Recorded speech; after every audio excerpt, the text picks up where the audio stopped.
Hello everyone and welcome to Witchy Wednesday with Seaside Shadows. My name is Courtney and I will be your host this afternoon. And this afternoon we're dealing with one of my favorite herbs and favorite ways of healing, and that herb is lavender. So today we're going to be making some lavender water that will be turned into a spray within the week, and I'm going to teach you how you can make some at home.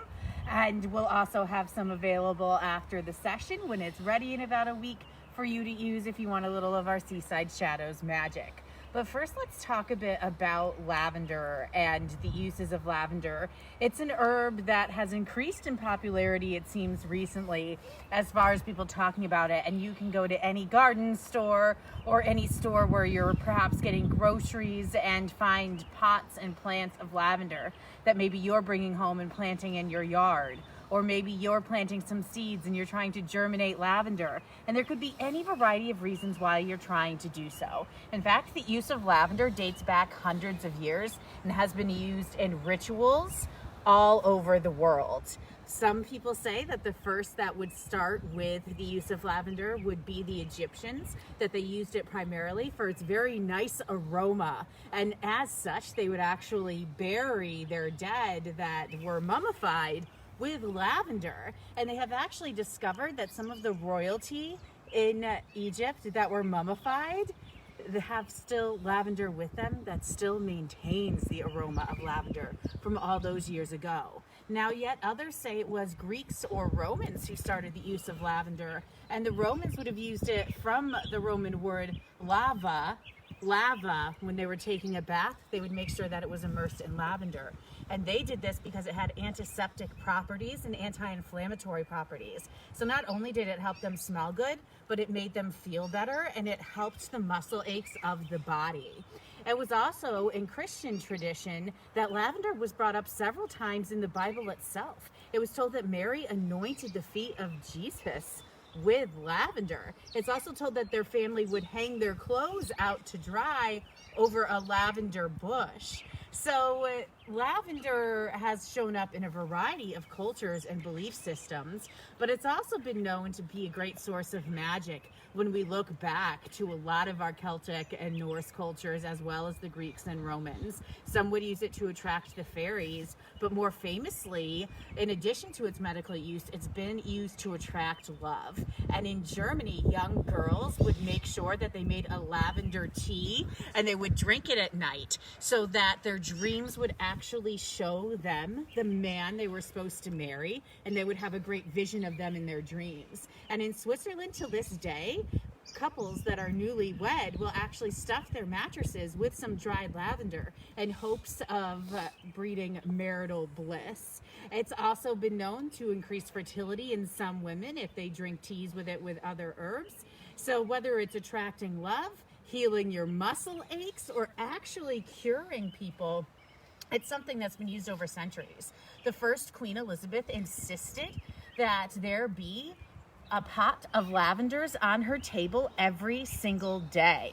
And during the Great Plague, they made sure that lavender was readily available in all of the streets, and France required everyone to have a bit of lavender if they worked in a factory or they worked manufacturing anything, specifically gloves, so that they could prevent cholera. And France actually has some of the biggest festivals in the world to this day where they are selling lavender and the streets are filled with lavender and it smells like lavender. So every culture we look at has some deep connection, whether they're using it with their dead, whether they're using it for aroma, whether they're using it for magic and love and to find love and attract love. But most notably, it's an anti-inflammatory and antiseptic, and it has antibacterial properties.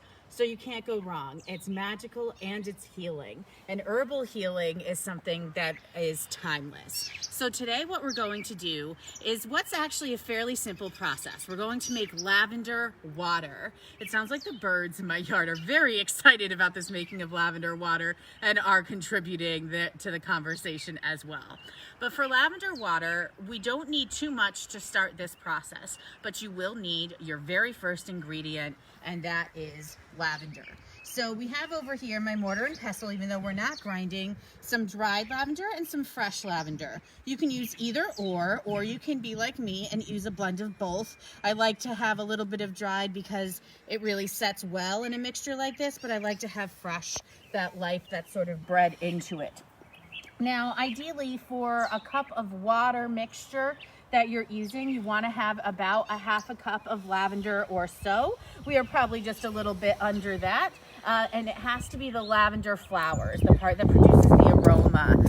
So as helpful as it would be to, use parts of the plant, we really need to use the flower part for this. And don't worry about picking the lavender off your plant. It will grow back. Right now I'm using a mixture of French lavender and English lavender and what's called lady lavender. So it's got a little bit of a bluish tinge mixed in with it. And again, I'm using a mixture of dry and fresh lavender. And the first thing you want to do is have a nice clean jar that you're going to put your lavender in. And that's going to be the first thing. So pretty, so purple, so lovely, right? The next thing we're going to want to do is add water to it. You really want this water to be clean and fresh. You don't want it to have any sediment or anything in that from the ground. If you have a well at home or just city water that's not distilled, you can use a bottled water, but you want some form of distilled water that you're going to mix in with your lavender. And you want about a cup of it. So you have a half a cup of lavender and you want about a cup of water. So we're going to mix in some of this distilled and pure water.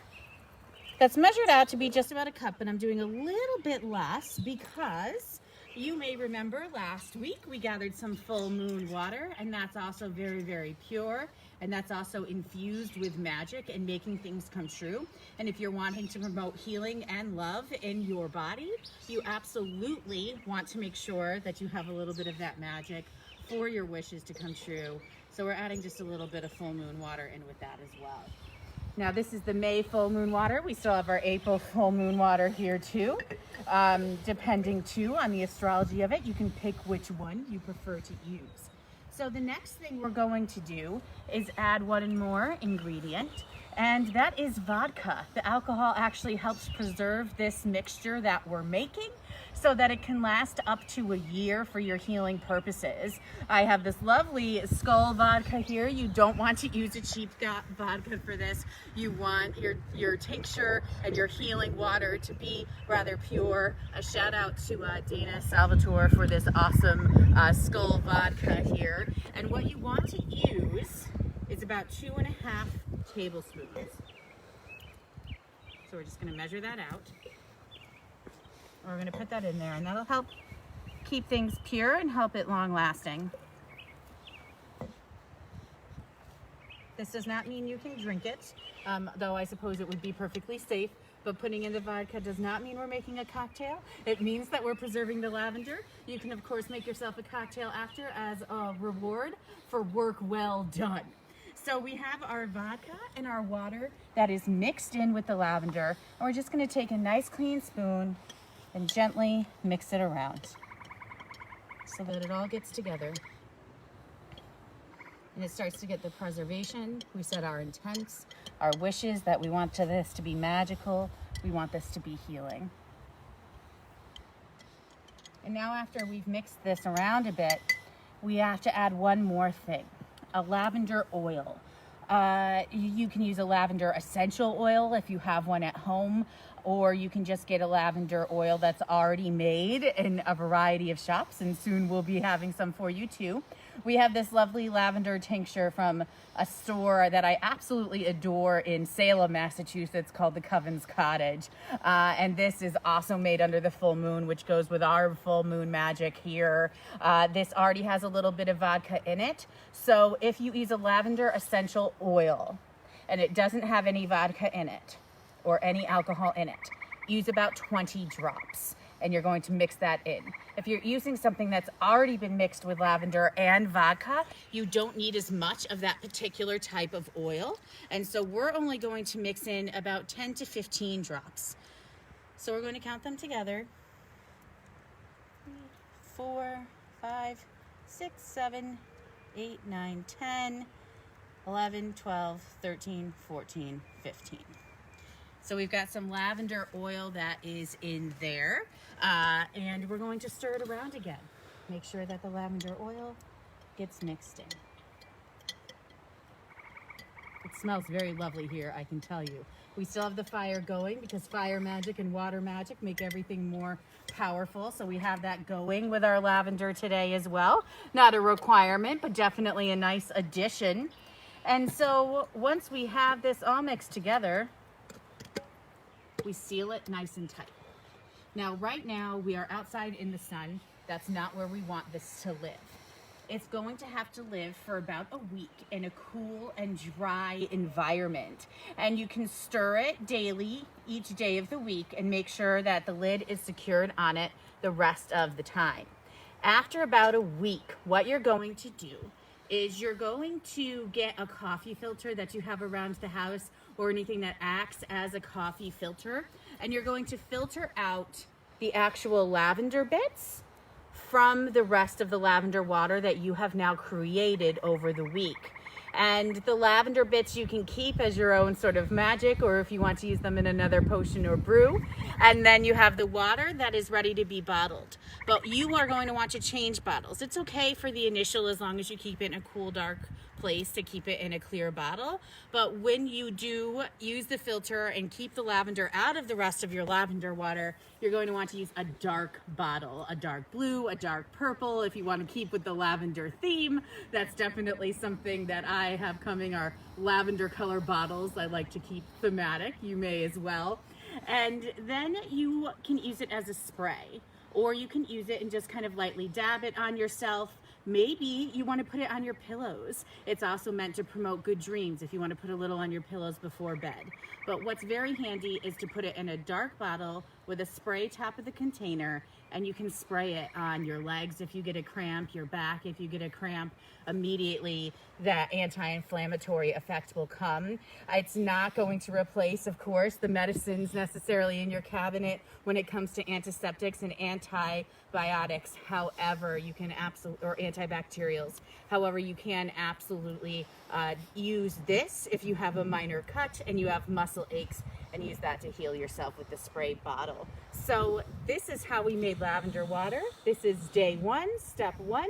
Your ingredients: distilled water, vodka, lavender oil, lavender flowers, dried, fresh, or a mix of both. And we're going to let this sit for about a week. I'll check in with you next week, let you know how it's doing, and maybe we'll start off with a little bottling of the spray so that you can see what that looks like. And I'll definitely be busy here making more lavender water as time goes on. Now, we are bottling up the different tinctures and medicines and waters that we're making here at Seaside Shadows, and it's called Seaside Shadows Magic. We have Seaside Shadows Magic Black Salt that is available, and Seaside Shadows Isis Healing Brew after the Egyptian goddess herself. And in about a week's time, because we like to do it with you first, we will have Seaside Shadows Magic Lavender Water. So we will be posting in varying groups on social media and online that we will have these things available. And we have a lovely store in Mystic that we'll be partnering with, where you'll start to see some of these brews and things available as well. So if you haven't made it at home and you're like, hey, I just want to watch them make it and get it later, that's absolutely going to be an option for you. So I want to thank you for tuning in today for our Witchy Wednesday. Lavender is one of my favorite herbs. We just planted 3 rows of it in my garden, and I still don't think that that's enough. So I'm really glad to bring that with you today. And thank you for being a supporter of Seaside Shadows and for following all of these video segments. As a quick reminder, we are here weekly with 4 different segments. We have this, the Witchy Wednesday, where I meet you over the cauldron and we make something using the herbal magic of our ancestors or a practice that they may have had in their old celebrations. And I'll give you a hint, the celebration of Midsummer coming next month will bring lavender back. And we may be trying to attract some fairies with some other herbs that are available as well, and other flowers. But we'll be doing this every Wednesday at 5:30.